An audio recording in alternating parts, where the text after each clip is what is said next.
Hello everyone, welcome back to another episode of Teach Steve. Hang on, just having a My think. name is Dylan. Hello, hang on, guys. Go on. I'm ready now. Yeah. Okay. Hi, everyone. Right, do you want to explain to the viewers what just happened? No, The viewers, the listeners? no, not really. Every single week, before we start, because obviously, as you know, we have the same start every week. It's me going as quickly as I can, saying hello, everyone. And I say to Hayden, are you ready? And he goes, yep. And then I start talking, and he immediately bends over to grab his water. His mouth's obviously a metre away from the mic then, not ready to say my name's Hayden, and we have to stop. So you decided to do it this week. My name's Hayden. What's the problem? I don't understand the problem here. I think this is a good start. I do too. I always think in my head of new listeners. I know we have a lot of returning listeners. I just always think of new listeners going, I am a parent teacher. This episode sounds interesting. Like balancing the being a parent and teaching a quite a stressful job. I'll click on this and I then reckon, they hear that. Doesn't matter. I reckon they listen through that because it's funny, and then they stop listening when you don't know what a spray bottle is. Remember that, guys? Last week, if you listened, Dylan didn't know what a spray bottle was called. You described it as something like, "Oh, you put the pressure in. The pressure pushes all this water out." What will he come up with today? I couldn't remember the word for a spray bottle, so I just described what happens in one. It's all right. I've had a week away with you, and it's been great because I get to see. I just have a bit more insight into you all the time, and you are like a walking meme. Like it is What do funny. you mean? You are just funny. What in Like, what way? like the fact that we lost the bike lock keys, and then you found them at home. No, tell the whole story. What more is there to it? You lost the bike lock keys, right? The bike was locked up. And then we had to give the bikes back at the end of our Centre Parks trip. And obviously, one of his bikes, to him and his partner, couldn't find the keys for it.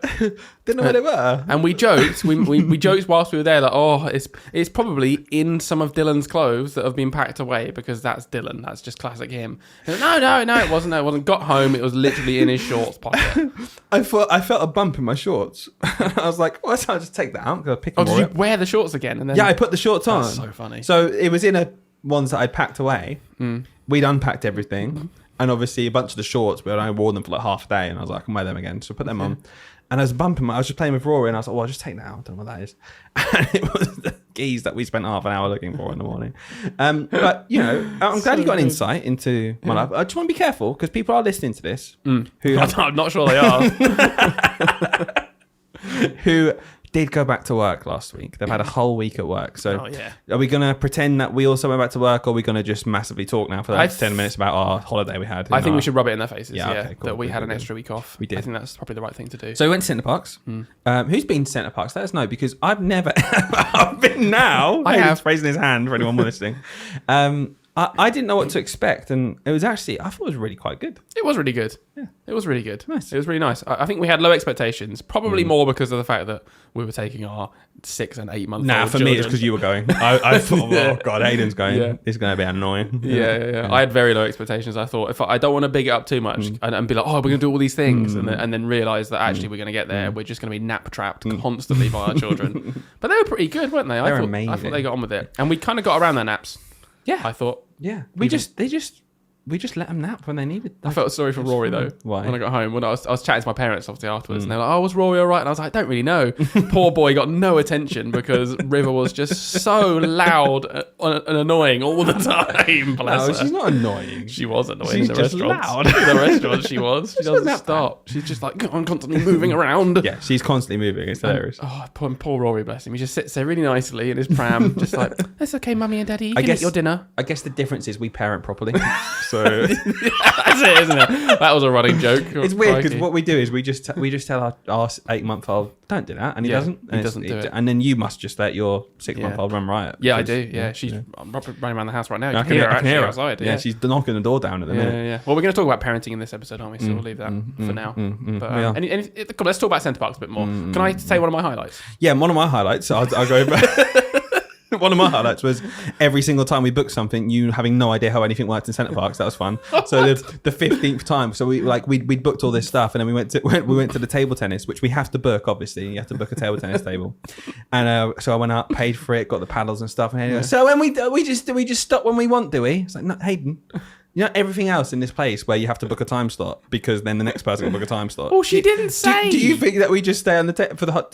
No, clarify with the person. Well, I would when they don't tell me. There you go. Here you go. Enjoy. You're on table 3. Excuse me. These fajitas are £20, so I assume that's a lot of food. Don't get me started on the fajitas. Mental. But everything at Centre Parks is extremely expensive. Yeah. Extremely expensive. Yeah. So Hayden didn't understand that. So when it was the 19th time of buying something that's expensive, he still tried to clarify to someone. Because it's quite expensive. Does that mean we get to play as long as we want? Does that mean we get as much meat? No, Hayden. Everything's just more expensive here. Listen, right? It goes deeper than that, right? Well, was at this restaurant. It was a Mexican Las Iguanas Mexican. And most meals were like 15 quid.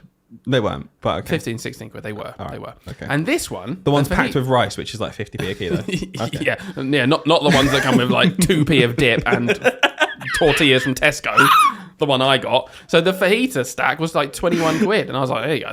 That's clearly going to be more then. It's like 5-6 quid more. It was £19. It wasn't. It was a very small tray of chicken that all got stuck to the bottom anyway because they put it on some boiling thing to make it sizzle. Oh, sizzling. Can't eat it though, can I? Because it's now stuck to it.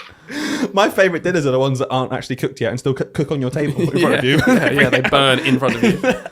It was just a joke. It was an absolute joke. But one thing that was a massive highlight. You tried to say this 5 minutes ago. What was the fact? And you enjoyed this as well. So me and Dylan have not been eating sugar. No. But this week, can we not talk about ourselves like we're in the same boat here? Like me and Dylan have both been not eating sugar. We haven't. So just a bit of clarification. I did it for 5 months. You've done it for about 5 weeks. No, I've done about 3 months in. You're not. I am. When's it? No, I'm not. When's Easter? No. Huh? When was Easter? No, well, that was one time ago. So that's 6 weeks ago. Okay, all right. I've done it for about 2 months. 2 months. 2 months with no sugar. But for this holiday, we were like, nah, let's just enjoy ourselves. Yeah. So we took advantage of that because we're complete addicts to sugar. So we completely took advantage of that, and we ate 27 Krispy Kreme donuts. Come on, between us and our partners. Yeah, but still, we bought 3 boxes of Krispy Kreme donuts within the 4 days. We were actually there. They were bloody good though. They were really good. They were bloody nice. And I'd do it again. Yeah, weird though, because when we came to buy that, Hayden didn't go to the cashier. Well, there's a lot of donuts in here because how expensive these donuts are. I'm used to them being expensive. I'm not used to my chicken fajitas and Tesco tortilla wraps being £20. I did go into Tesco, and when we got back, and I saw the Krispy Kremes there, and I had a little look. They are less expensive here still, even though it's Krispy Kreme and a thing. They just bump it up. Yeah. Crazy. I actually at no point checked how much we were paying for those donuts. I didn't want to. No, that's my point. You know, paying £9 on table tennis. And we get to play table tennis for as long as we want. We're going to pay £9 for this table tennis table. I assume we get to play it until we don't want to play it anymore. What's that? £16 for 12 donuts. Thank you. See you later. Oh, whatever. Whatever. How are the Rapids? The Rapids. Well, wait a minute. The Rapids, the number one draw to Elvedon Centre Parks, where everyone beforehand said, which Centre Park should we go to? And they were all like, go to Elvedon, it's amazing. The Rapids are there. Oh my God, go on the Rapids. You need to go there because the Rapids are so good. Yeah, those closed all week. Yeah, really annoying. Really annoying. Literally closed all week. I was like, when is it closed? Because we're here from Monday to Friday, so it's closed Monday to Friday, actually. Oh, right. So you didn't think to just put that over, like a period of where... Maybe like Thursday to Sunday or something. Yeah, where 2 people might be staying and they get like the start and the end of their holiday. No. No, let's do it the whole week that we're there. We got some conversation though. Yeah, completely pointless. Yeah, we got. They were like, "Oh, really sorry about that. Here's a day pass to come to Centre Park." It's a day pass. It's 3 hours away, mate. We're not going to come for a day, are we? We're going to come for a day. No, we are. We're going to come for a day for a 45-minute table tennis session, which Hayden still won't understand. Is the table tennis free when I get here? No. All right, bye then. What's this day pass for then? So that's not going to get used. What is the day pass? Is it literally just to get in? Because that would be insane. Yeah, I don't know. Yeah. Go and use. We're not paying for accommodation. Yeah, and you can come through the gate. Yeah. Thank you. Hello, before you go on the swimming, what's your room number? We don't have one. Oh, we can't then. The lodge number thing. That was the other thing. Wasn't it? Every time we bought something, so we were in the shop and you buy something and they go, lodge number please. And the first 3 or 4 times. Should we role play? We will, yeah. But the first 3 or 4 times we were like, I just ignored it and I was like, you just do it. You didn't think about it. Then I thought about it.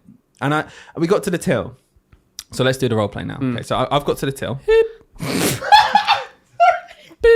I'm just checking it. I'm just scanning your stuff. I didn't think we're going to roll with the whole bit of the shop. Yeah. What do we need for dinner, Hayden? we need chicken. Okay, well, we just walk past the chicken. Why are you talking to... I'm the cashier. You're not discussing with me what you're buying. Excuse me, sir. What take that? I'll play you and Hayden. Next. When you carry on, you do your bit. Get to me. Right, here we go. That'd be 90 go. please. Thank you very much. Hi there, you all right? Do you want a bag? No, we don't need the bag. Okay. Bags are £400 if you'd like one anyway. Ooh, a lot of donuts there. Excellent. Yes. Can I have your lodge number, please? Yeah, it's 967. What? Sorry, just a quick one. I was wondering why do you take the lodge number? I'm going to break in a minute. Sorry, darling. What was that? Sorry, just wondering why do you take the lodge number? Oh, it's just it's so we can just like check stock count and all that sort of stuff. Oh yeah, all right. That's weird. Yeah. That's £22.43. Thank you. Okay. Oh, all right. Then I'm not really satisfied with that answer, but I'll just pay and then go off. All right, darling. Have So a lovely day. we finished. We walked off, and then Hayden and I went. Are we right in thinking that the number of the lodge that we're staying in doesn't affect whether they need to restock that chicken tomorrow? I know, nothing to do with restocking. Absolutely lying to us. Straight away, I was just like, it's marketing. They're just going to sell that information because they know who's staying in that lodge. And if they've seen that we've bought 27 Krispy Kreme donuts, then they're obviously going to be like, well, these guys. Well, what did I say on my Facebook? Like a within day later? An hour. No, it was that evening. Was it that evening? Yeah, it was that evening. Jesus. You had a Krispy Kreme advert. Yeah. And you hadn't searched. It just literally. Because I actually genuinely never buy them. Yeah. That was like a treat there. Yeah. So I've never seen that advert before. I got it. Yeah. It's crazy. So then we went back the next day and asked someone else who was clearly less, Oh, sorry, Helen. Here we go. Hey, love. Oh, yeah, you're right. Yeah, very good, thanks. Just, here you go. Can I get your lodge number? Yeah, it's 967. But I'm just wondering, not asked this to anyone yet at all, just for the first time wondering, why do you take that lodge number? Oh, it's just for marketing reasons. Thank you. And then we went. Yeah. So that is literally. First one lied to us. Yeah. Or didn't know and just guessed. Yeah. But at least guess something logical. That makes sense. Yeah. Well, it's for stock control, so we know how much chicken to stock into your fridge in your lodge. What? Mad. Tell you my highlight. My highlight was after months and months of obviously we go to each other's houses quite a lot. We have dinner and stuff, but always the babies need to go to bed. So we have to leave at a certain point. Yep. Rory's bedtime has been about 6 o'clock. So that's usually the cut off when we will go off. Or if you're at ours, maybe you'll stay a bit later because River's just up still, but then you have to go back for River. And it's one of those things where we didn't really think. We thought, well, our babies is lovely. We'll spend some time together. But we do lose our evenings where we just stay, have dinner, then play some games, just chat, and just get to a late one. That didn't happen anymore because we had to get the baby home. Yeah. So we were like, right, Centre Parks, banging. We're in the same place. We've got the travel cots for the kids. We put the kids down. Like both kids were down most evenings by 8 at the latest.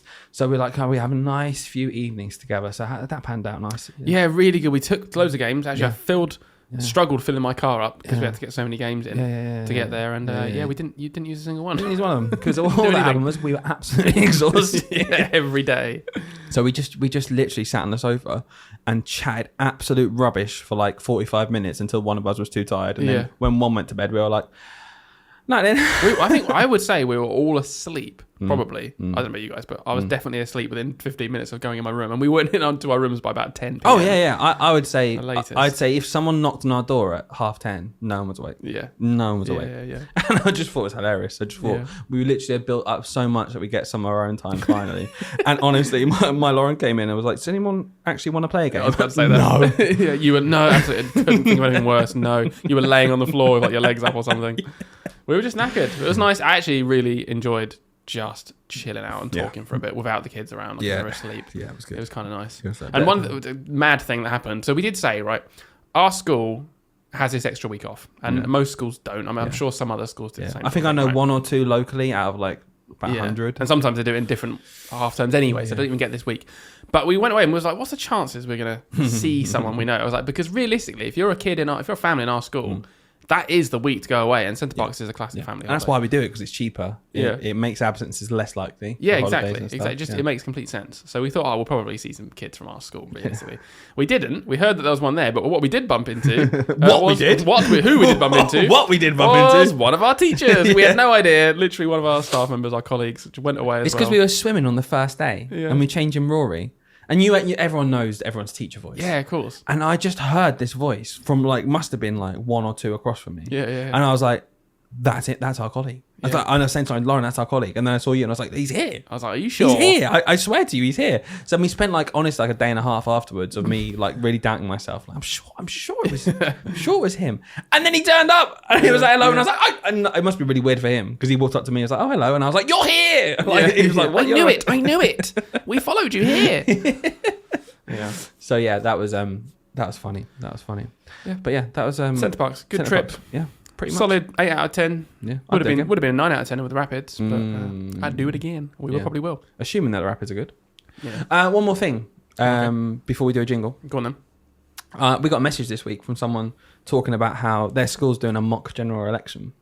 And at first I'm like, oh, that's interesting. Yeah, I was like, that's really interesting. Like, how would they vote for Labour and the Conservative? I was like, no, but all it is, it's the act of voting that they're practicing. And what's happening is, if you're a teacher, you can run to be Prime Minister of the school. Oh, okay. That's So cool. so the teachers, or like assistant teachers and stuff, they're all putting their hat in the ring. And someone messaged just tell us about it and telling them their ideas, and would we had any ideas and stuff like that. And I was like, oh, it's such a cool idea to get the kids engaged for the general election. Yeah. Because what they've got to do is they've got to write a manifesto. So they've got to come up with some ideas, but they have to be realistic. And if they win, so I gotta lie. Realistic, yeah. We're not going to raise your expectations of your work at all for the whole duration of my parliament. Day one, you need to do more. You need to do more work. But yeah, she was saying how like if you win, you actually implement your ideas and stuff like that. And she was like, oh, what's a realistic thing that she could put in her manifesto that the kids would want to vote for? And I was like, oh, it's really interesting, because I imagine some people might just go crazy and say stuff which is completely not, free pizza for everyone every day during maths. And it's like, well, the kids would obviously love that, but it wouldn't be plausible. Yeah. And it got me thinking, like, what would actually be a realistic thing if you had to write a manifesto to be Prime Minister of a school and you had to get the kids on side? So it's not just head teacher where you just think about outcomes and blah, blah, blah. Literally to win votes from the children, but something that could be implemented in the classroom. I was like, oh, that's quite narrow, actually. Yeah. What's the budget for my campaign? The budget. Oh, let me just check the school budget. 1 second. We've got no money whatsoever. So just this is important. Just like the real election. Yeah. No money whatsoever. It's very important for my campaign. Will I get to use a big red bus or not? Only if it's privately funded and has a massive lie on the side. Okay, that's good. I will be offering the pizza every day to the kids. 350 million slices of pizza every single day. Every single day. And then when someone questions me about it after, I'll be like, never happened. Yeah, it was me. Never happened. That didn't happen. No. That didn't happen. Didn't happen. No, that's the way to do it, isn't it? Okay, cool. So I mean, that's kind of cool though. Like, yeah, do you have an idea of what? I didn't know. But, she mentioned that she's gonna try and implement some golden time, and I was like, "Oh, if your school doesn't have golden time, that's a nice thing, isn't it? Like a 50-minute." Yeah. And the only thing I said was, I'm trying to think of how to win kids' votes over, and something that's realistic. Kids love seeing their teacher suffer in like a not in a horrible way, but in like, silly. Yeah, it might be like they get the chance to be the teacher for 20 minutes a week or something. There's just the roles reversed a little bit. Something putting the teacher in a situation where the kids are in charge. Lock them in the teacher car and everyone laughs at them until they get like really claustrophobic. Oh, let me out! One of the kids rides a bus through the playground that says "teachers banned for life." On the side of it, and then claims to never have done it. Yeah, never did it. Yeah, when the police come, no, it didn't happen. And then the police are like, okay, well, we're just going to ignore that. Cool. Well, that was a nice idea that we ruined. So I thought it was pretty cool. It's cool. And I want to do something with our school. I don't know what though. I'm sure like in assemblies that we talked about, but it's a big thing, isn't it? It's a big thing. If you get caught doing that, though, they'll be like lefty teachers trying to push their agenda. But I've got to say this one thing on our Instagram. I've done a few anti-Tory reels. It's directly, it is anti-Tory, okay? Yeah. And it's not pro-Labour, and we talked about this a million times. It's not pro-Green, it's not pro-anything.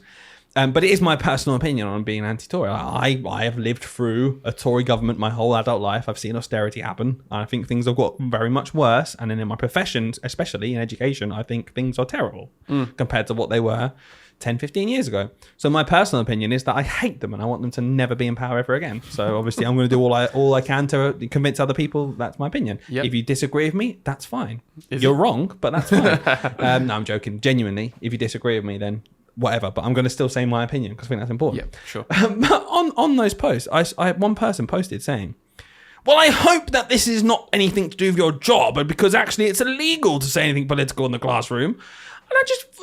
And I did like a civilized like reply, like, this has nothing to do with my job, it's my personal opinion. Yeah. But what I really wanted to say was like, shut up. Random people on Instagram thinking they can tell me what's important to do in my job or not. It's like, I'm not a bloody anti-Tory. I don't walk in and go, bloody Tories in charge. I've seen him do that. Don't. I'm joking. I'm too busy going and teaching them how to read, so they can find it out for themselves eventually. What are you reading? This is the Labour manifesto. I'm just reading a bit of Karl Marx. But no, I don't bring politics into the classroom. I don't think politics should be in the classroom remotely. No. They can just work out eventually themselves because I'm going to teach them to read. Yeah, Do you know what? Teach them to do numbers. I'm going to teach them to do maths. Most people are left anyway when they're growing up because they're part of a society. I don't know why actually, but most people are quite left, aren't they, when they grow up, when they're younger? Usually. I think in most mock elections, the left wing. There was a teacher tap survey that I saw, which was from teachers. What's their political outlook? So it was a poll, but just teachers. Yep. So currently Labour are on like 40 to 45%. Tories are on 20 to 25%, something like that. And Reform are on like 15%. Well, in general, not in teachers. That's in general. Yeah. That's in general. And the teacher one was really interesting because it was pretty much exactly what I thought. So Labour were running about 60 to 65%. Then it was like the Lib Dems on 10%. Then it was Green on like 5%. Like it was those three parties. The Tories were the top three. Second. The Tories and Reform were both less than 10%. Yeah. Like a good like 5%-ish each. Yeah. And I was like, yeah, that pretty much that is my experience. You know, 1 in 20 vote Conservative as a teacher. That's about right, I'd say, from what I've seen. I find it mad. I do find it. I do find it mad. Not mad. I just find it interesting. I'd love to pick someone's brains. They've got different. As a teacher, I'd be like, what? Especially someone's been doing it a long time. Like, if you've been teaching for like 10, 15 years, I would be interested to be like, what? They've got different priorities, haven't they? Yeah. That's what it is. What do you like about it?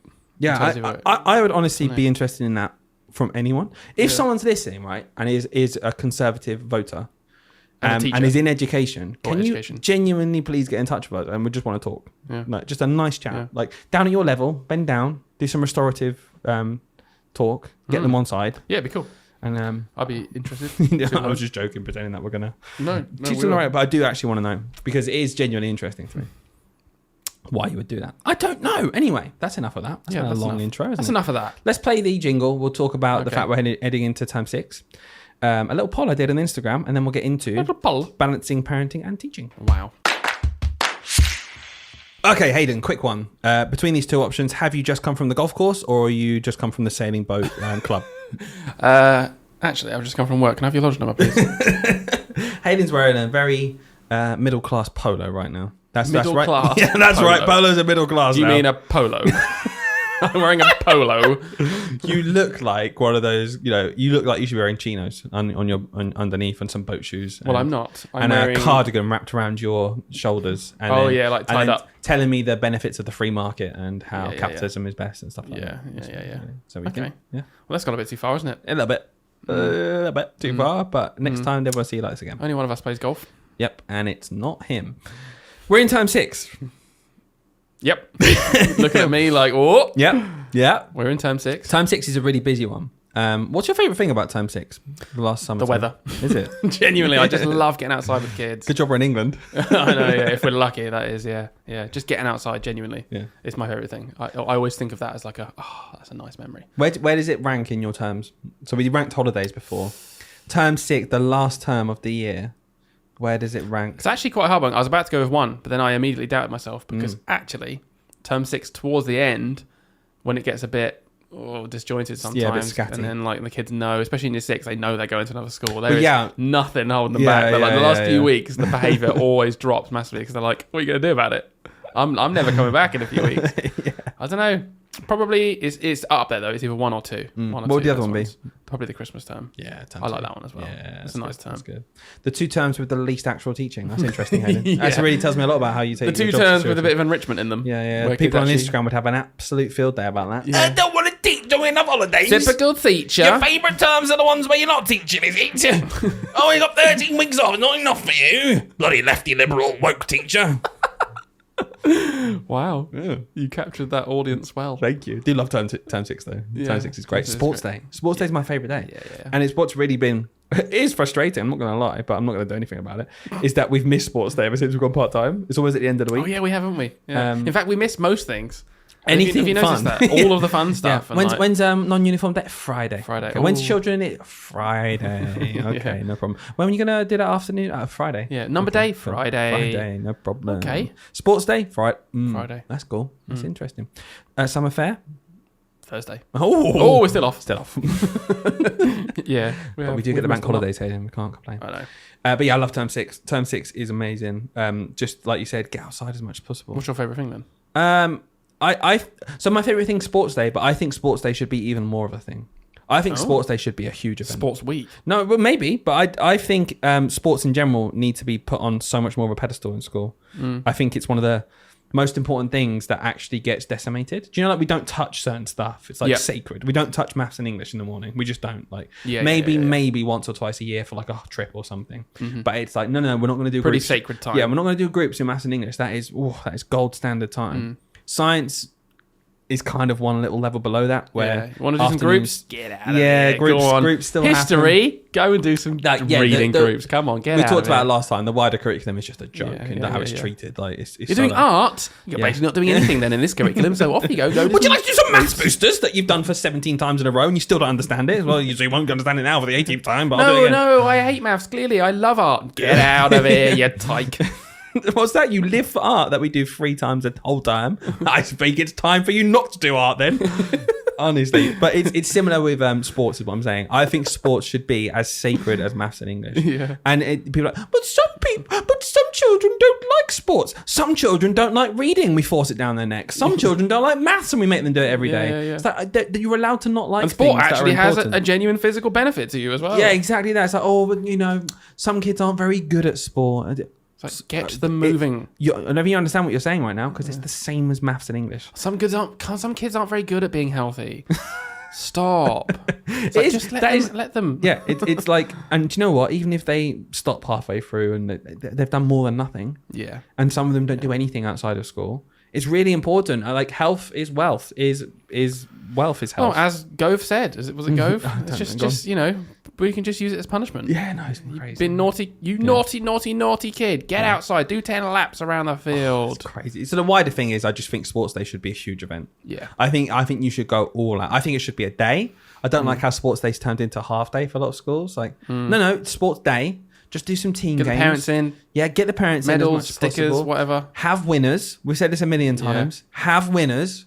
Like, it's okay to have participation things as well as winners.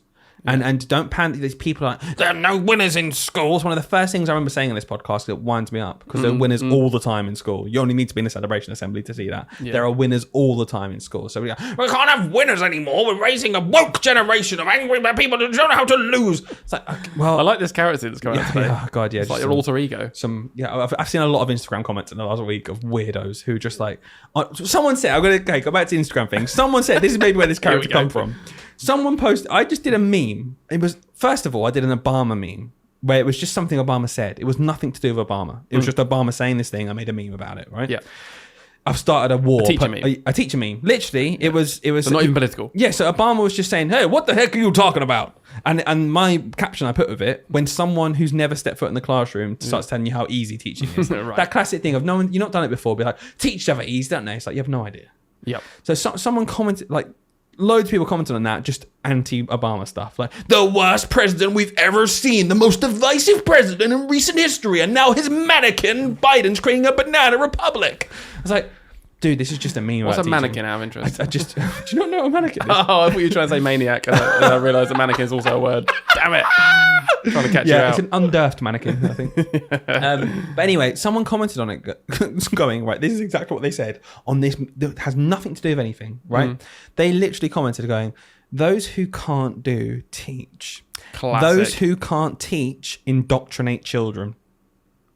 What?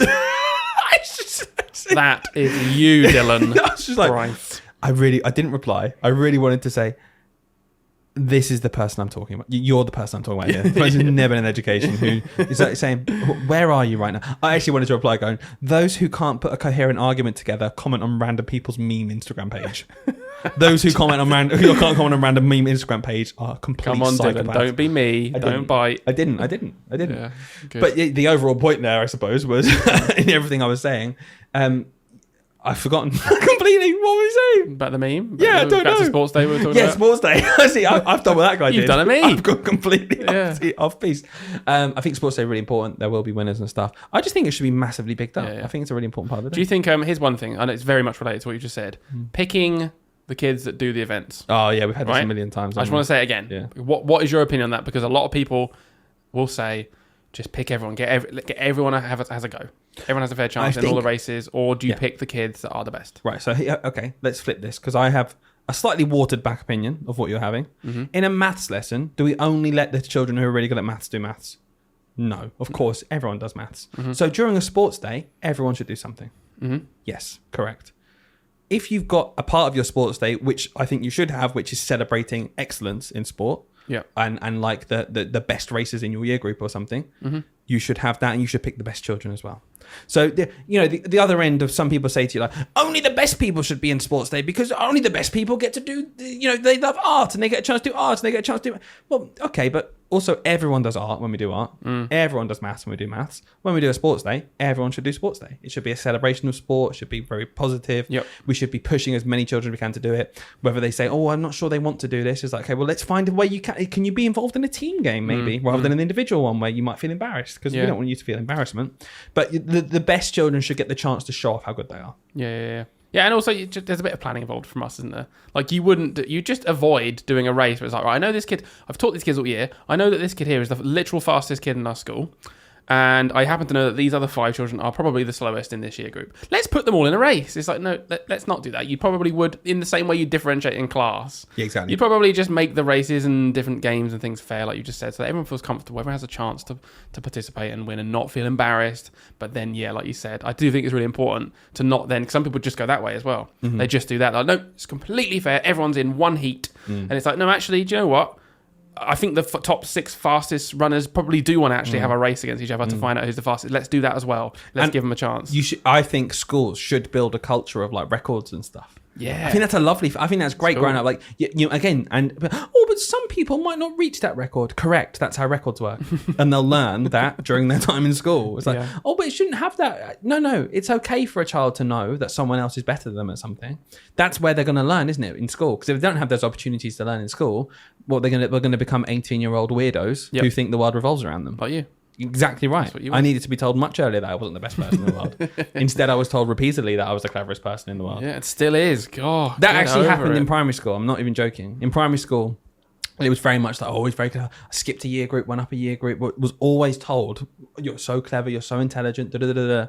And then I went to secondary school, into a grammar school, and that disappeared. And that was really weird. Like, that, I think earlier should have been instilled in me that you can be good, but you need to learn. There are people going to be better than you, though, always. And that was a really weird dynamic for me stepping into secondary school, because I was the only one from my school who went to secondary school, and all of a sudden I was just another fish. All the other kids went home, did they? Then over to my secondary school. Yeah, I was the only kid in my class to go to secondary school. Were you? No, to that grammar school. Yeah, but I think sports day should be a huge thing. That's my point now. Nice, cool. Talk about your poll. I had a quick poll. We will get onto parenting, I promise. I had this poll on Instagram, and I want to tell you 2 facts about it because it blew my mind. One of them did anyway. So Simple Politics, really cool Instagram page, making politics accessible for loads of people. Really coming into their own in the general election. A lot of people who wouldn't be at all really interested or bothered, at least get to see it in like really digestible form.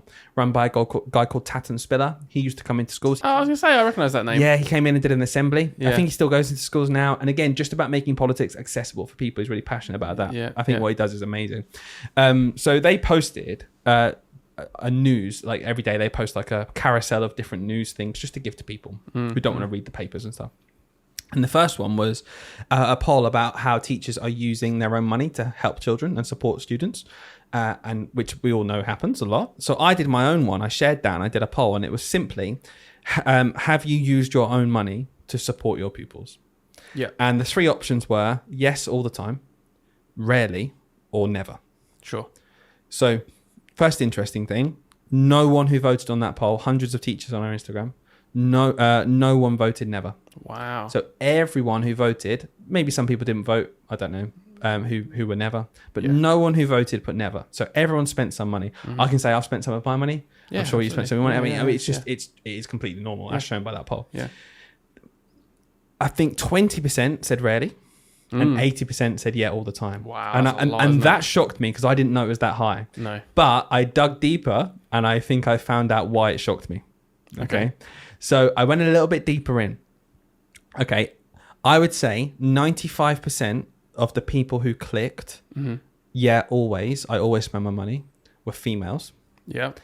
95% of the people who clicked rarely were males. No way. So the reason why there's such a discrepancy is because there's far fewer males in teaching. Classic. Obviously. Men don't care. But That's it. That's what you got from that, is it? I just skipped it. But that's what Dylan's trying to say. He's saying that men don't care, women do. No, End of. okay, listen, I'm not going to say anything. I want you to commentate on this. I'm going Yeah, to stay yeah. completely neutral other than give you the facts, which is clearly women teachers spend more on extra stuff and ploughing in. Not all of them, obviously, because some men voted all the time, some women voted rarely. Yeah. But the general But it was picture much different. very clearly was a huge skew towards men rarely do it, women do it all the time. What's your Yeah. thought on that? God, I don't really know. I think it plays into stereotypes, doesn't it? That's all it does. Like, we could go really deep with this, I suppose. But at what point do stereotypes just become a fact? Because that's just a fact now. well, that's what a stereotype is, really, isn't it? Well, no, It's because just- stereotypes are like exaggerated and they're not always good to go off because it doesn't mean. Yeah. So, for example, if we'd said beforehand, most women spend more money than men on class, someone were like, oh, you shouldn't fall into those stereotypes. It's like, but now we've got this data. Yeah, That yeah. is just a fact. It's Yeah, like, yeah, if you said yeah. it now, someone said, oh, bloody stereotypes. Like, no, look, here. Yeah, this yeah. actually is true. Well, I think that's the blurred lines that sometimes stereotypes are just true. That's kind Well, of they're where usually that's where the stereotype comes rooted in from. truth, aren't they? Yeah, yeah, and like you said, they get exaggerated and then they get manipulated and played Sure. on, and people use it for negative things. But Yeah. the root of a stereotype is usually Yeah. because there is an actual underlying fact that's Yeah, around yeah, to yeah, show yeah, something, yeah. and Yeah, then sure. how you interpret that is up to you. Yeah. Is that from your experience though? Does that shock you, or does that? It doesn't shock me at all, to be honest with you. Like I think it's cool that you found that. But I wouldn't say I'm shocked. I'd be shocked if it was the other way around. I'd be shocked if it was like, men were saying all the time they spend the money and women rarely. I'd be like, oh, that doesn't fit with my stereotypes, my view of, Yeah. teachers. Do you think that links into like men are more likely to push themselves, like find themselves further up on the career ladder? In terms of what I mean there is, it's just, this is my job. I'm going to do my job. If it's not working, I'll move somewhere else. I'll leave the profession, or I'll just go into a role outside the classroom. I think it's linked to the gender stereotypes within education, full stop. Right. I think there are lots of gender stereotypes in education, and they're all just kind of interwoven a bit between male and female. For a start, it's still a profession dominated by women. And it's like, okay, well, why is that? Yeah. And I think if you look into the why is that, Clearly you'll caring, probably aren't they? find the same reason, the same answer for why your poll came out like that as well. It's like, well, yeah, because stereotypically, women are more caring, more motherly, all of that kind of stuff. Not everyone, obviously, it's stereotypes. And I think with that comes the answer to your one. It's like, okay, why is it women that are spending more money than in our class and not men? It's like, oh, it's the same answer. Because I want to stay in the classroom longer as well. I Yeah, suppose. yeah, I guess so. In general, I feel like every time we say something here, Yeah. we're not saying everyone. And then of that gender. we spoke.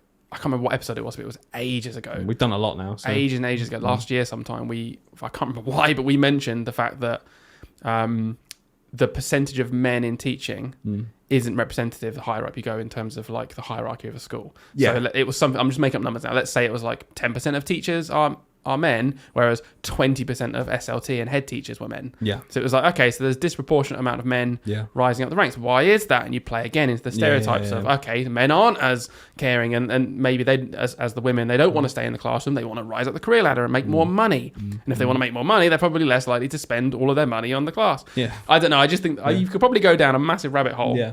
I was just trying to get you to say something that got you cancelled. So keep going, mate. Yeah, am I there? Am I there? No, I Whatever think it's it's interesting. I'd love to hear, because there's probably people that do like whole studies on this. Yeah. So it'd be really cool to find out. And again, like what I just want to reiterate is that's just a fact. That is just what happened in this poll. Yeah. Most of them are men who said rarely. Most of them are women who said all the time. Yeah. And that I just found that really interesting.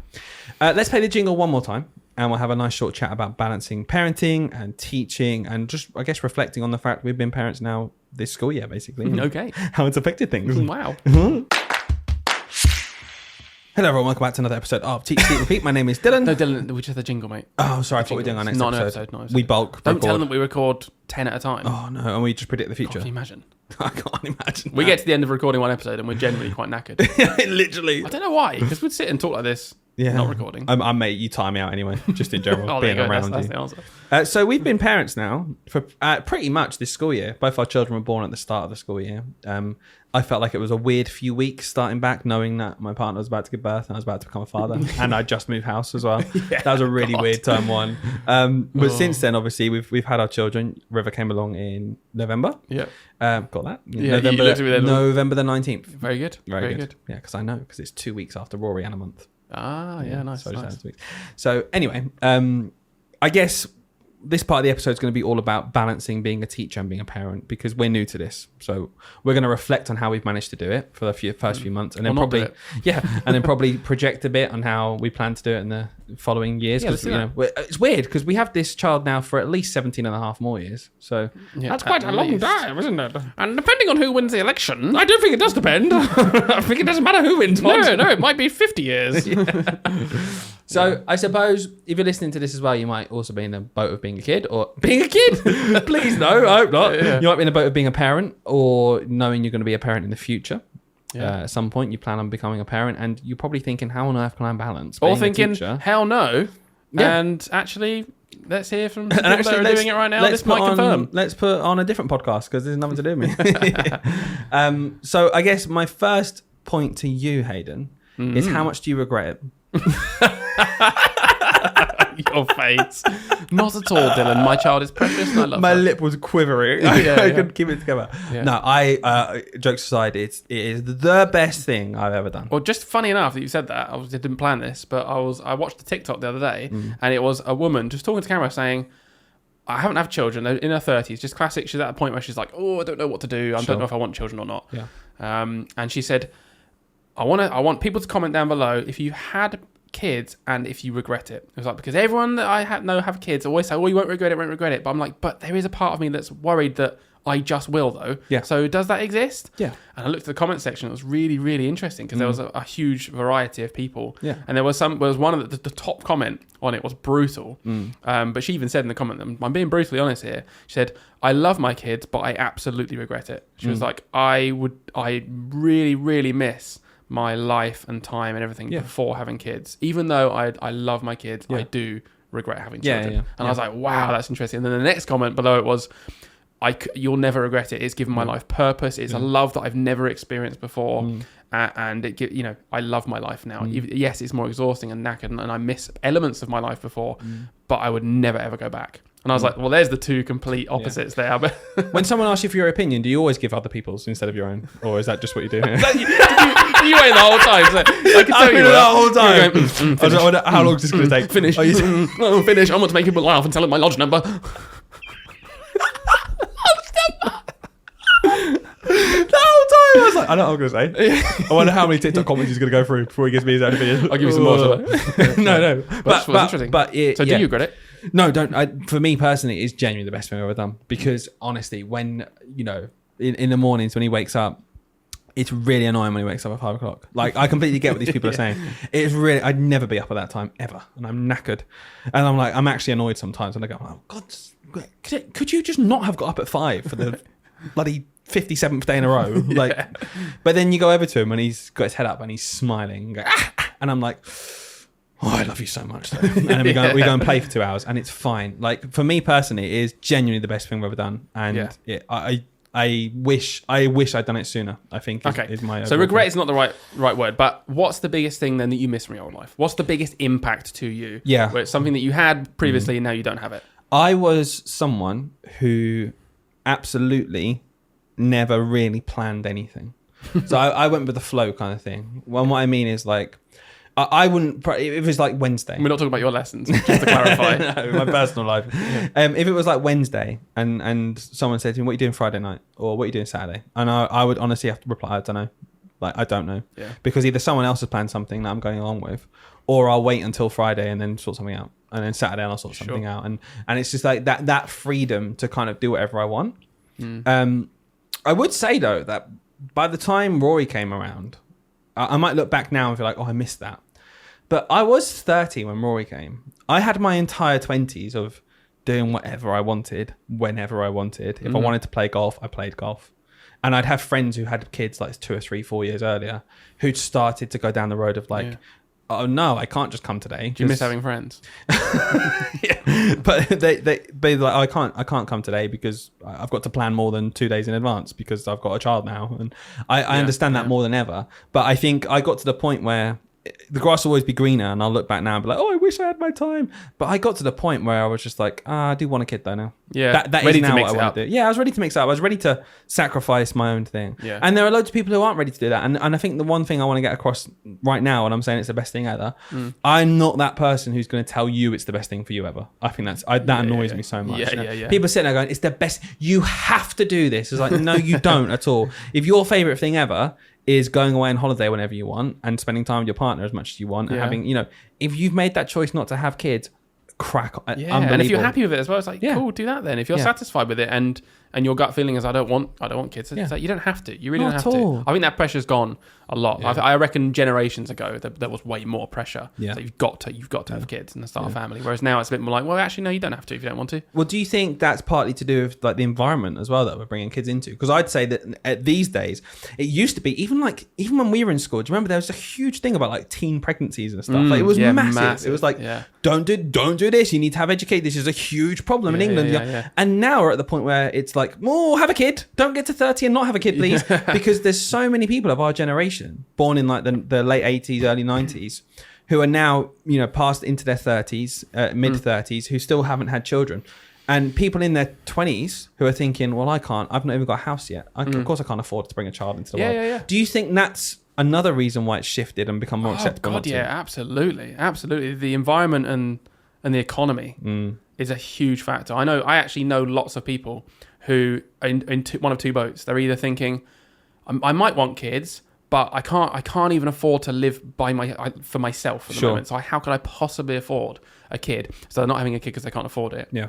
And then there's people that just don't want kids at all, and they're thinking, I like my lifestyle, and and I'm earning barely enough, so I just don't want kids. Do you know what I mean? They're just actively being like, nope, don't want kids. Then haven't even got a house. Yeah, I'm just gonna rent, and I don't want to have a kid if I'm not in a house. And they have that order almost of like, no, I have to. Some people are even very strict with like, I'm going to get married, I'm going to get a house, and then we have kids, and they still very much live by that that order. And it's like, but you're mid 30s now, and you haven't done the first two, and it's not out of choice. It's because they're so unbelievably expensive. Yeah. So I just think people are in tough situations. What was it for you? I want to dive deep into what made you want to have kids, or did you want to have kids? I don't know. I don't actually know your situation. Like, was it just a bit of this is kind of happening, or conscious decision? How long did you want kids? I think those kind of questions. I was that classic kid. I was like, I wanted kids my whole childhood. Yeah, which is quite abnormal for men. Yeah. I think because again, I don't know if I've said this before in the podcast, but if I think about my cousins, I'm the oldest of my cousins, and up until I was probably 14, 15, 16, there was always a baby cousin in the family.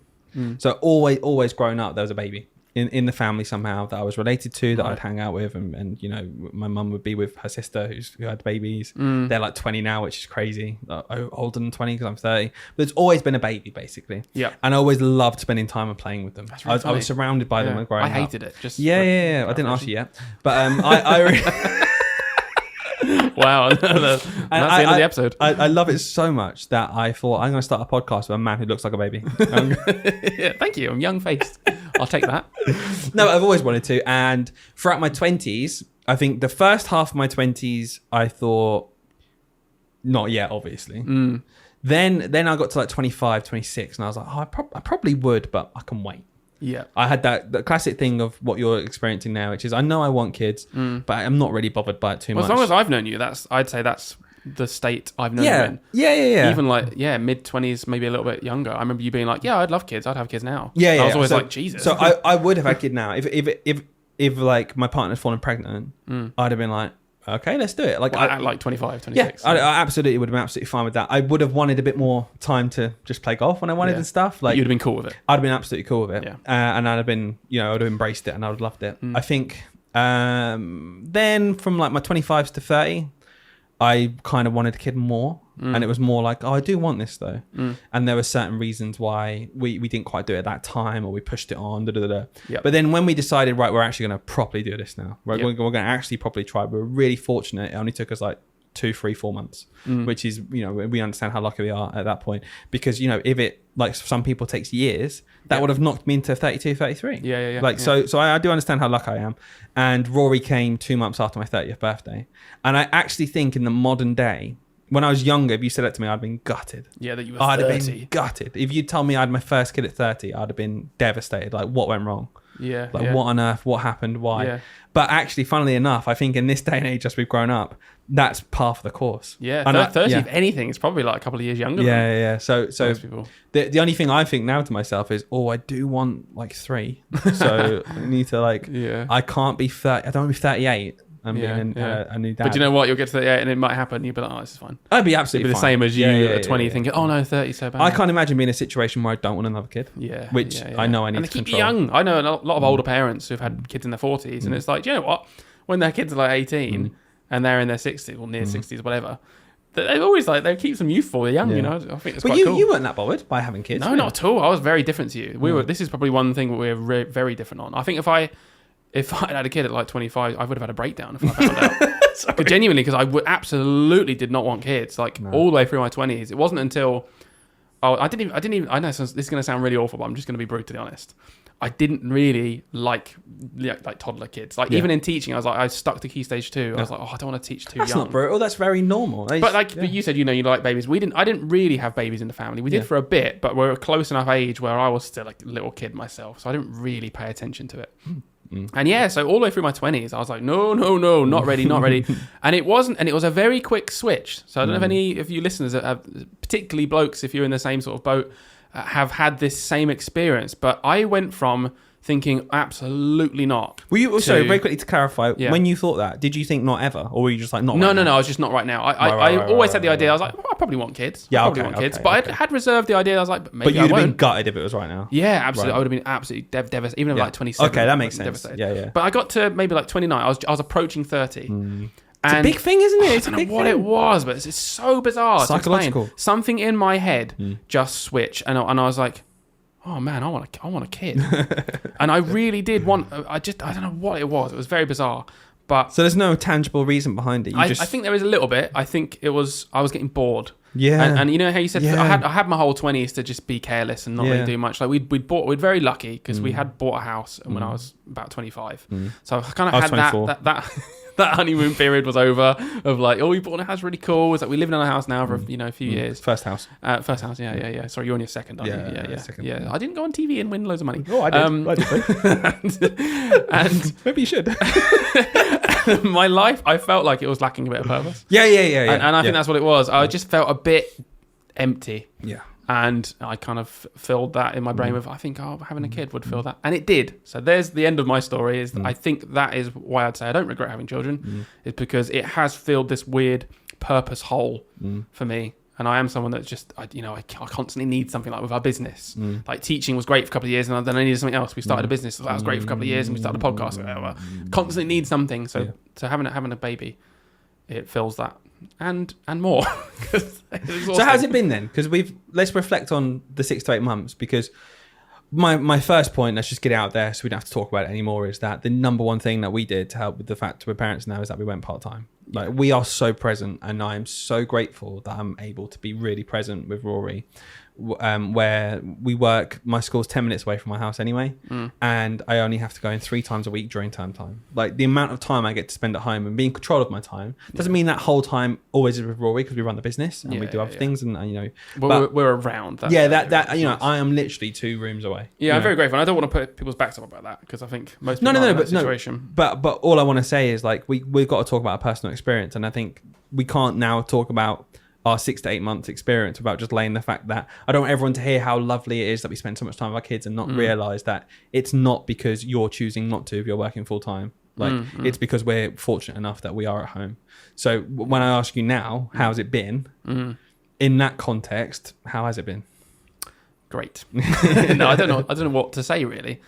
It's nice that we are around so much. It is nice. But however, I will say there is a big misconception, I think, from a lot of people that we know, that on those days we're at home working on our days business, off. Are you going to say? That they are days off, because they're not. And actually, if anything, we're busier than ever at the moment. Yeah. I think, I don't know about you, but I think before we were quite scatty. Yeah. So if on a Thursday and Friday we're like, let's have a couple of hours off and do something, we'll just catch up on the weekend. Yeah. Now it's a bit like, no, weekends are a bit more sacred now, actually, because I want to spend time as a family. And wider family, that's when they're free. So on Thursdays and Fridays now, when we're on our part-time days when we're at home, I find that we're more busy than ever, and we'll do like a 10, 12-hour day. But do you find it's made you more productive outside of school? Big time. And like in terms of everything, having the kid? Yeah, so much more productive. Just getting it done. Just getting stuff done in certain time frames, thinking, I don't have any other time to do this, so I have to do it. I can't just procrastinate. I've got to get it done. What about you? Nah, yeah, I think exactly that. I think it's just made me more organised in that respect. I feel guilty if I'm spending more time on something than I have to. I feel guilty, right, doing anything that doesn't have to be done. That isn't with Rory. Yeah. So what a big example of this is we went out for lunch the other day. Lauren's parents came to see Rory, and we had to nip out to get something because we're ongoing decorating the house. So I think we had to go out to get some paint or something like that. We had to go and get something, and it was something where realistically, as both of us needed to go to decide what we wanted in the house. So Lauren's parents were around, and we were like, "Oh, do you mind just looking after them for a bit?" We've done it a couple of times where we just nipped out and left Rory with them, which is again fine with grandparents. That's lovely. But we went out and we were like, "Should we get some lunch?" So we got some lunch. And we went to ask, like a proper restaurant first. And it was actually the first time we'd gone to do that because we'd only ever nipped out to the shop or something. Yeah. And we were like, we ordered our food and we'd been in the restaurant for like 10 minutes. And Lauren's phone, a notification popped up. And her background is a rotating carousel of Rory pictures, basically. And so Rory's face popped up and I nearly started crying. Like, I'm not even joking. You honestly. cry easily. Yeah, literally. Well, yeah. But I literally, honest to God, I had to put your phone away because I couldn't look at him because I felt so much guilt in that moment. Yeah. Not that we'd gone out, but the fact we were doing something we just didn't have to do. So we didn't have to go for lunch. We could have just nipped to the shop and gone home again. And Lauren was like, you've been to work? I was like, yeah, but I know you're with him. Yeah. I know you're with him as his mum. And I know that I have to go to work. So you're home with him as his mum. But there was something about the fact that we didn't have to be enjoying ourselves. I've never felt guilty for enjoying myself. And it was the fact we were both out doing it. I felt horrendous. I felt horrible guilt. Have you felt that at all yet? Honestly, no. Because you don't love your child. Yeah, no, I don't love her. No, I think we're very different with that. You're really, really heightened with I'm that. too far the other way. I think as long as she's safe and happy, then I'm happy. Do you know what I mean? That's it. So when she's with my mum or Lauren's mum, I know that she loves being with them. Yeah. And she doesn't like, if she was one of those babies that then got really upset, but like she didn't want detachment, then I'd probably feel quite guilty. Yeah. But because she's just absolutely fine and loves it, as long as I know she's safe and happy, I'm just like, that's fine. Yeah, that's the best way to did our first thing like that as well. Last month we went out for a Sunday roast, and it was because it was mine and Lauren's anniversary, 7 years. And yeah, we went out for a roast dinner. 7 year itch. 7 year itch, yeah. So we wouldn't have got a roast dinner. That's what ours is.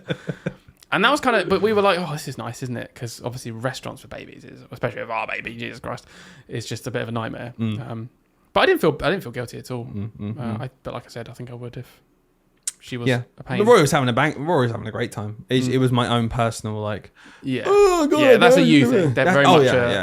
And you're a bit like that, aren't you? Anyway, I mean, I know you get quite anxious and nervous, about leaving him or whatever. Yeah. Hey, I just there's something about it. I spent the first 2 weeks of his life staring at him, making sure he's breathing in the night. Honestly, looking back now, I think it's insane. It's like, of course he's breathing. He's a baby. Of course he is. Yeah. But I sat up and for hours, and I'm not even exaggerating, for hours, I would just be staring at his chest, looking for small movements, being like, yep, okay, cool. And I'm like, you gotta go to sleep, Dylan. And I was like, nope. No, because you got work. He might. His stop. Might stop moving, and if it did stop, because I'd obviously make it happen again. Yeah, you didn't know what to do. Anything. Yeah.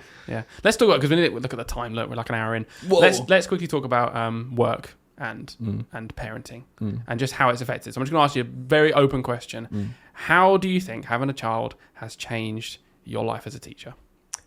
It cemented the direction it was going in anyway, which was far less drive and desire to go above and beyond. I think it was already happening, and it's already on that trajectory for a lot of teachers because we're fed up with rising workload, squeezed pay, and seeing other professions get on. Only this week, there are statistics put out about teacher retention and recruitment again. The government missed again their target for recruiting teachers. They missed it 9 out of the last 10 years. That there is a reason why this is happening. And when someone smugly on the internet says, well, why don't you leave then if it's so hard? I want to shake them and say, we are, and that's a massive problem. We don't have enough teachers. We need to fix it. That's what's happening. So if that's your way of fixing this is for the problem to get worse, then you have no idea what you're talking about. So I think I'm not going to pretend that it completely changed my outlook on teaching, because I don't think it did. It just cemented what I was already going the path down, and now I'm 100% there. I'm like, I am not going to do anything that I don't have to do in that job, which is not a detriment to my children in my class. So, for example, if there is a display to be put up, and that means I have to stay in school from 4:30 till 5 when I could go home to Rory, I won't put the display up. Because I've made the decision that is not detrimental to my children's progress in my class. What if it's in your classroom? I've made that decision that as a teacher, I can teach the children well. And if I can do it in the class, if it's absolutely vital for whatever reason, then I will try and make my teaching assistant get some time to do it during the day, or me if I get some time during PPA. But like I said in a few episodes ago, which are my top tips, I think, for teacher wellbeing that we did, prioritizing what is best for my class and doing those things first. And when I run out of time, that list stops. So do you know, it's funny because what you said is very logical, and actually how most jobs work ever. I know. But I reckon a lot of people are listening right now thinking, it makes you sound bad. It makes you sound lazy teacher, doesn't want to do the job properly. That's what it sounds like. It's insane, because what we always miss out on these lists when we say stuff like this. When I say as a teacher, I'm not staying from 4:30 till 5 to do a display. What is not even remotely thought about is the amount of time I put into planning my lessons and delivering them that day and then marking them. So it's like, hey, that we kind of just forget the job, and then we judge people on how much extra they do for free. So we all go, okay, well, we all teach all day, we all plan lessons, we all mark it. Let's put that in a box. The only thing I'm actually going to judge you on as a teacher is all the extra stuff where you stay later. So if you do that, well, you're a great teacher, aren't you? Because look at your fantastic displays you put up, and look at that amazing thing you did, and you stayed went to later that cross country on Saturday morning. Exactly. It's like, well, you didn't do that, you must be awful teacher. So we are completely ignoring this box here, which is full of my full-time job. That's my job there. My job is the planning, delivering, and marking and assessment of lessons.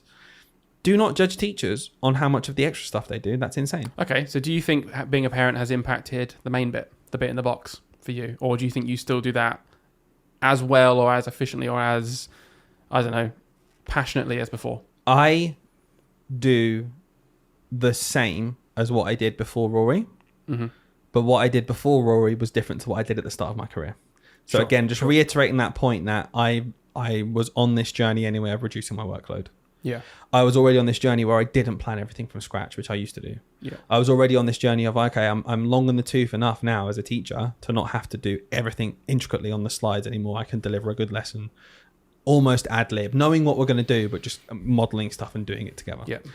That was already happening. Rory didn't actually change the trajectory. He might have accelerated it. So if I looked at the quality of your teaching, right, if I could go back in time and actually just assess you as a teacher, the effectiveness of you doing your main job, none of the outside stuff, none of the above and beyond stuff, you wouldn't say that that's dropped. Not because of quality. Rory. No, not that's good. All. No, and I don't think so as well. I know I would put money that hasn't dropped for you because I know you. And I just want to make that really clear because I think that makes a big distinction between doing that. We still take our job very seriously and do the job properly, and kids learn really well still. It's a really important job. It's a really important job, and you're right, because we can give the impression sometimes that we're so flippant about stuff. I don't care about the job anymore. No, I care just as much as I always did about the job.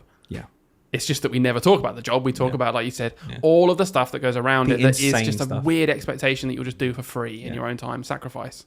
Be a martyr to education. It's like, no, I'm not going to do that anymore.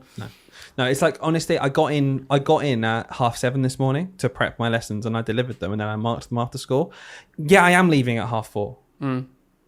No, I'm not doing that thing. Because actually, I know this weekend I'm going to do some planning as well. Because that's not been done for next week. Because we've changed our curriculum and now we're doing this. You know, things happen, and I work. I'd say I work most weekends, at least. At least every other. And when I do, it's at least an hour or two. So which is just not what would happen if you were just doing a different job where you left your work. I'm not saying other jobs are stress free either. That's like a really annoying thing that gets posted to me online on Instagram and stuff. It's like, well, we have a stressful job, so I didn't say anything about your job. Me saying that teaching is stressful was not me saying that your job is not. Just stop. It's not a race to the bottom of how hard we've all got it. Yeah. My experience is that it's a tough, weird job with weird expectations. Yeah, but you've got to make it work. You've got to make what you've got work a lot of the times. And people, I just want to finish by coming back to this, right? When people say, you've already mentioned this, when people say, just get another job then. Yeah. I hate that argument so much. And if you ever use that argument, please, please, please stop using it. It's a really, really nonsense argument. No, just get another job. We know people can get other jobs, but we also do want teachers. Yeah. And we do want nurses and we do want police. Like, just telling them, go get a better job then. It's like, no, that doesn't fix the problem. So please stop using that argument. Anyone? So I've just got 55 insurance brokers and no teachers. So, okay, well, no one's teaching our kids though. Yeah. And I would add to your point, and again, I'm not saying anything about insurance brokers. We need them. Okay, I'm just saying we need a breadth of different careers. Moving on from your point, even further is we want to be teachers. I want to be a teacher. I wish that I felt like my teacher wage was enough to supplement my family and was enough to support my family, but it's not. So I can't control me getting a pay rise. So that's why we started our business. Yeah, we can control how much we market and grow our business, and we can see a tangible return on hours we put into that job. For example, we're opening up a service for year 4 and year 6 children. We currently have a service just for year 5 children. We're about to triple our services, right? Even, let's just say it goes kind of well, we might add 50% to 100% of our revenue next year. Okay. That means that the time we put into opening that business, opening them avenues now, it's going to have a direct link to the amount of revenue we get through our business. That's not what happens with teaching. No. The more time, you don't get anything for it. You don't get anything for bonuses, it. No retention bonuses either. Yeah, it's nothing. There's nothing to keep us in the job, and that's why people are leaving. We have a crisis. Crazy. Right. 1 minute 10. I got one last question for you. 1 minute 10. That's a short 1 minute podcast. 10. 1 hour 10. You got to keep it quick though. Okay. Because I want to ask you this. This is the last question. This is the last question. Ooh. All right. About teaching and parenting. Okay. Do you now treat teachers differently if you know their parents? And why, if you do? 2 parts to this question. Instinctively, yes. When I sit and think about it for 5 seconds, I get annoyed at myself for doing that, and I make a point of not doing it. Okay, why do you instinctively treat teachers differently if you know their parents to teachers that aren't parents? Because I've experienced not being a parent and being a parent, and the insane difference in the amount of time and freedom I have is I can't ignore that. I know how incredibly different life becomes once you have a baby. Even down to just simply the time in your life. Ignore the fact you have a lovely, a child now who you love with all your heart, and you've got all this amazing attachment and stuff. Okay, ignore that for a second. Quite simply, the amount of time I have and the amount of sleep I get and the amount of functionality I have is less after having Rory. So when someone tells me they've had a baby, my initial thought is, oh my God, are you okay? Yeah. How are you getting on? And if they say, I need to rush, I can't do that tonight, I need to rush off because I've got a child. I'd be like, oh my God, that's fine. Whereas if someone says, I need to rush off, I don't want to do that. Your gut instinct is just, oh, okay. I don't have that sympathy straight away. Sure. However, immediately when I have that, because I've said before, well, I don't want to do it. I've got Rory, I'm going home. I then, after 3 seconds, go, and if anyone else doesn't want to do that, just because they don't want to, that's enough of a reason. Equally fine. Yeah, that's fine. Equally fine. It's not because I've got a child. It's because it's extra work, and I think you should be compensated for it. And me having a child doesn't mean I get a get out of jail free card, and you don't. Everyone still has to be It's like a smoker's break. Yeah, it is completely. Yeah. And I know having a child's important, and we're growing a society, and we need people to replace us. Don't care. In terms of the job, I really, really, really think that there shouldn't be a difference in how we're treated. No. So let's treat everyone like they've got a kid. Yeah, that's the only way to do it. That's going to be the default way, really, isn't it? And there's the 2 ways people go down. Same with these benefit cheats. There's always 2 roads you can go down. You go down a road of treating everyone and knowing some people will take advantage of the system, or you don't give anyone anything knowing there are people who need something. Yeah. And it's like, but you can manipulate people more. Yeah, but me personally, what do you mean?